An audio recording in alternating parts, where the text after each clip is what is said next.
Hello bachcho, let's read the question. So the question given here is assertion based question. Read the following statement and explanations. Choose the correct answer from the codes A, B, C and D. S is correct but E is wrong. S is wrong but E is correct. Both S and D are correct and E is the correct explanation of S. Both S and D are correct and but E is not the correct explanation of S. So statement here is equivalent mass of a base is molar mass upon acidity, and the reason is acidity is the number of replaceable hydrogen atoms in one molecule of the base. Option A, both A and R are true, but R is the correct explanation of A. Option B, both A and R are true, but R is not the correct explanation of A. Option C, A is true but R is false. Option D, A is false but R is true. Option E, both A and R are false. सबसे पहले की concept लिखेंगे.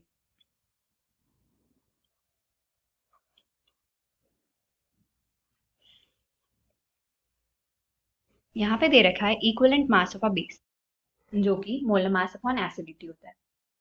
Equivalent mass अगर हम किसी भी substance का निकालेंगे, equivalent mass of any element or substance is equals to molar mass upon n factor. N factor for acid,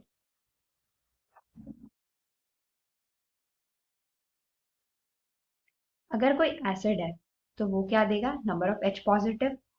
और n factor for base, n factor for base तो ये देगा OH नेगेटिव. पर बेस जो है वो एसिडिटी शो करेगा और जो एसिड है वो बेसिसिटी की प्रॉपर्टी शो करेगा. तो यहाँ पे जो इन लोगों ने ऑप्शन में दे रखा है कि equivalent mass of a base, तो जो हमारा बेस है वो एसिडिटी की प्रॉपर्टी शो करेगा और यहाँ पे equivalent mass of a base हो जाएगा, equivalent mass of base will be equals to molar mass upon n factor की जगह यहाँ पे आ जाएगा एसिडिटी, मतलब number of OH negative ions which it can donate. Reason में यहाँ पे दे रखा है acidity is the number of replaceable hydrogen atoms in one molecule of a base. पर हमने देखा है acidity is the number of hydroxide ion. Okay, acidity क्या होती है, it is replaceable hydroxide ion in the base. तो यहाँ पे हमारा जो स्टेटमेंट है वो करेक्ट हो जाएगा, बट जो रीजन है यहाँ पे हाइड्रोजन की जगह हाइड्रोक्साइड आयन आएगा. तो स्टेटमेंट सही है और रीजन गलत है. तो ऑप्शन सी सही हो जाएगा, assertion is true but reason is false. So the correct answer will be option C.